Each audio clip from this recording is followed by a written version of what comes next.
When my 17-year-old daughter, Lily, was banned from my sister's wedding, I didn't argue. I didn't beg for an exception or try to reason with anyone. I just said, we won't be attending, and that was it.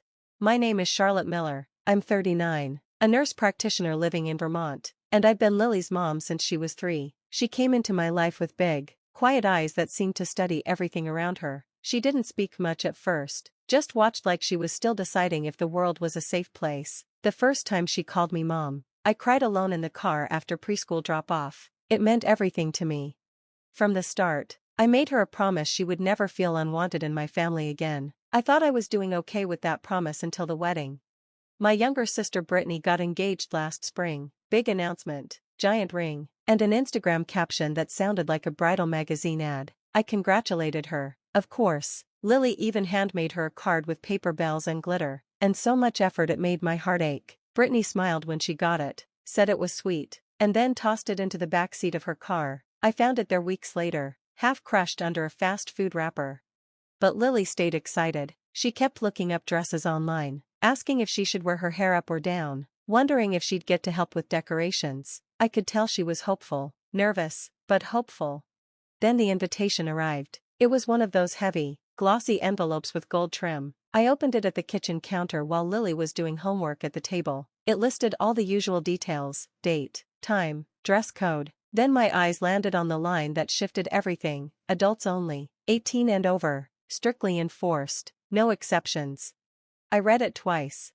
Lily must have seen my face change because she looked up from her notebook and asked, "She doesn't want me there." I answered, "It's an 18 and over wedding." My voice was calm, but my hands were trembling. She was silent for a moment, then asked, "Is it because I'm adopted?" That question cracked something deep inside me. She didn't ask it with tears or anger, just a flat, tired tone like it was a fact she'd long suspected. I said, "No, absolutely not." But I knew what she meant. I knew exactly what she meant. That wasn't the first time Lily had been made to feel like an outsider. It wasn't always obvious. It didn't come with yelling or cruel words. It came in subtler ways, like when my mom would refer to Lily as Charlotte's girl, instead of calling her by name, or when Brittany would say, "Your daughter," like Lily was some neighbor's kid tagging along, not her niece. I kept hoping it was unintentional, that maybe they were still adjusting, that if I explained enough times, smiled enough, stayed patient enough, they'd come around, but the signs kept piling up. Like the time we showed up to a family dinner and Lily offered to help in the kitchen. No one acknowledged her, not a single word. She ended up standing near the sink holding a plate of vegetables, unsure what to do. Or when we went to Easter at my parents' house and every grandchild had a personalized basket with their name on it except for Lily. Hers just said Happy Spring in generic fun. She didn't say anything. She just held it and smiled politely the way she always did. The first time I saw her truly disappointed was when she drew a picture of our family, me, her, and my husband, Eric, and gave it to my mom. It was a sweet sketch with bright colors and little hearts. My mom said, "Thank you," placed it on the table, and that was that. Later that day, Lily asked why it wasn't on the fridge like her cousin's drawings. I didn't have an answer. I wanted to believe they just didn't realize how they were making her feel, but over time, I realized that wasn't true. When Lily was 6, she told my dad she wanted to be an artist. He chuckled and said, "You'll need to think about something more practical." When she was 8, she wanted to help plan a family, and Brittany told her, "That's cute, but maybe let the adults handle it." It was constant, not aggressive, not loud, just dismissive, and always enough to make Lily hesitate.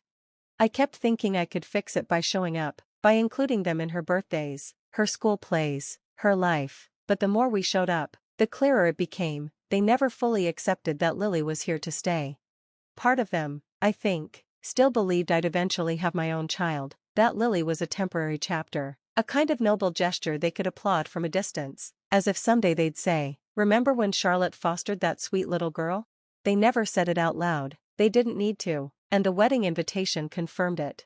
It wasn't just a formality, it was a line in the sand, a message: she's not really part of us, not where it matters. I didn't respond to the invitation. I didn't call Brittany or try to argue my case. I just went online and clicked not attending. No explanation, just no. The next day, my phone lit up with a message from her. "Hey, just saw your RSVP, is everything okay?" Then another one.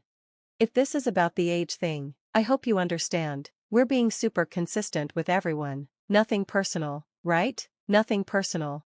Except it was. Lily wasn't some distant cousin. She wasn't a coworker's kid or someone's plus one. She was Brittany's niece, my daughter. She was 17, not 7. She had made a card, picked out a dress, asked about hairstyles. She wanted to be part of it. And now all of that was being dismissed as a technicality. I didn't reply. A few hours later, my younger sister Melissa messaged me.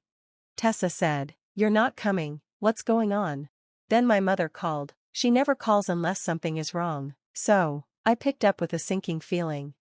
"Charlotte," she said, "I heard you're not going to the wedding. Is this really about the age limit?"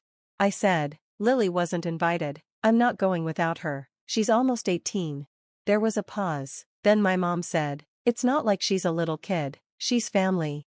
I waited. She didn't add anything else. No apology, no acknowledgement of how Lily might feel.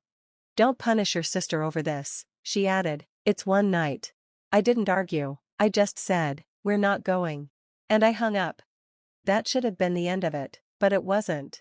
The group chat started buzzing. First it was Melissa, "Can't believe you're making such a big deal over one rule. You always have to cause drama." Then Brittany, "This isn't about Lily, you're making it about her." And finally, my mom with a long paragraph about forgiveness and family unity and how hard it is to be in the middle.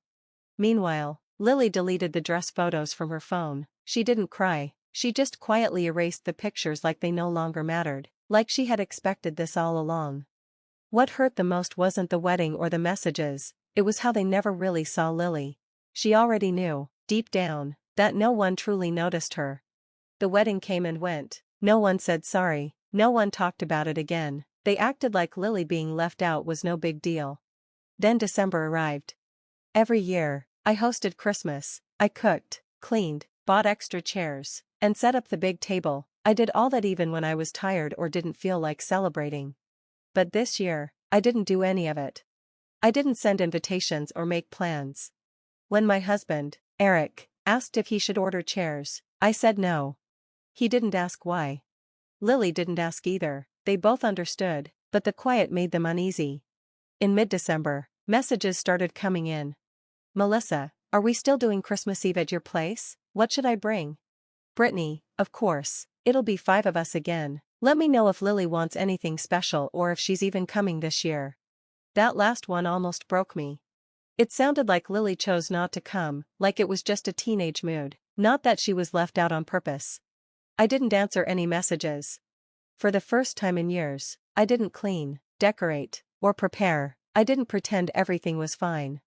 When they didn't hear back, they started calling. First my mom, I ignored it. Then Melissa and Brittany. Finally, my dad left a voicemail. "Charlotte, we want to know what's going on. Your mother is upset. It's not too late to do the right thing." The right thing? Like inviting people who left Lily out? Like having dinner with them would fix the pain they never admitted? No, we didn't host anyone that Christmas. Instead, we stayed home, wore pajamas, made lasagna, baked messy sugar cookies, watched movies, laughed, and opened presents early. No one acted awkward, no one made mean comments, no one went silent when Lily came in. It was quiet, peaceful, and whole. That's when I understood something. I had thought tradition meant love. I thought hosting showed I belonged, but that Christmas, without the noise or pretending, I saw clearly. Peace isn't quiet because nothing is wrong, it's quiet because nothing is being ignored. A few days after Christmas, Lily was on the couch drawing. She always drew when she needed to think about hard things. I was folding laundry nearby when she stopped and asked quietly, "If I wasn't adopted, do you think they would like me more?" My hands froze. That question hit me hard. I sat next to her. "Sweetheart," I said softly, "maybe they would have acted better, but how they treat people who are different, that was never your fault." She looked at me with those serious eyes, the eyes that seem older than her age and see everything no one else wants to admit. "I don't think I want them to like me anymore," she said. She wasn't angry or bitter, she sounded calm and sure, like she had made a choice to protect herself. That was the moment I stopped waiting for anyone to say sorry. I had spent so long trying to keep peace, making excuses, hoping they would change if I was kind and patient. But my daughter wasn't small or quiet, she was strong and clear. If she could set a boundary, then I had to be strong enough to respect it. A few days later, my dad called again. I didn't answer. He sent a text instead. Your mom isn't sleeping. She feels like she's lost you. We know we messed up, but shutting everyone out isn't who you are. I looked at that message for a long time. That's not who you are. I used to wonder if I was being too harsh or too sensitive. But now I know this is who I am. I'm someone who finally knows what she will and won't accept. Someone who knows that keeping peace by hurting her child's dignity isn't love, it's fear pretending to be loyalty. And I'm done being afraid. Then came the last hurt. It was a voice message from Brittany. She spoke carefully, but her words hurt.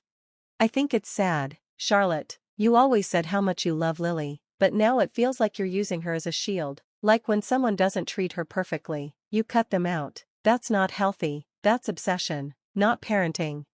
I didn't listen to the rest. I deleted the message and blocked her. If loving Lily fully, without apology, is obsession, then yes, I'm obsessed. I'm obsessed with showing Lily she deserves to be included, that she doesn't have to earn love by being quiet or polite or invisible.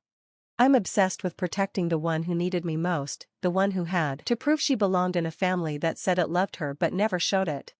I don't regret loving her that way. I do regret the years I stayed silent. The holidays when I invited people who treated Lily like a stranger. The birthdays when she smiled but others barely noticed her. The thank yous she gave to people who never learned her favorite things. I regret trying to keep peace instead of standing up for her. But not anymore. Lily never asks for much. What she needs is a mother who always chooses her. And that's who I am. I'm not the keeper of traditions or the one who smooths things over. I'm Lily's mom. And if that means closing the door on people who don't see her worth, I will do it, quietly, gently, and for good. This isn't about revenge. It's about love. Love that doesn't make you smaller. Love that doesn't say sorry for being there. Love that tells you, you matter. And I will never let anyone make you feel otherwise. The new year came quietly, no big party, no noise, just me, Eric, and Lily sitting by the fireplace, playing a board game she got for Christmas, laughing because we were all bad at it. In that quiet moment, I felt something I hadn't felt in a long time. Relief. I wasn't waiting anymore. Not waiting for another hurtful message or uncomfortable dinner. I wasn't trying to please people who made my daughter feel invisible. I was just living with my real family. Looking back, I wish I had spoken up sooner, louder. But healing doesn't always need big words. Sometimes it starts with a small change, like saying no, not setting extra chairs, letting silence do the talking. When I think about Lily's question, if she wasn't adopted, would they like her more? It still feels heavy. But I'm proud of her answer. She said she doesn't want them to like her anymore. That's not bitterness. That's knowing the truth. The most important thing I taught her. Love shouldn't hurt. Love doesn't make you prove you belong. Love doesn't disappear just because you exist. So if you're listening and you've been there, if you've had to choose between peace and pretending everything's okay, know this. It's okay to stop explaining. It's okay to stop hoping they'll change. It's okay to protect your child, your heart, your peace, even if it disappoints others. Because love that makes you shrink isn't love at all. If this story touched you, share it with someone who needs it. And if you've ever stood up for someone you love, tell us in the comments. We'd love to hear your story. Like, comment, and subscribe. Remember, sometimes silence is the strongest truth you can show.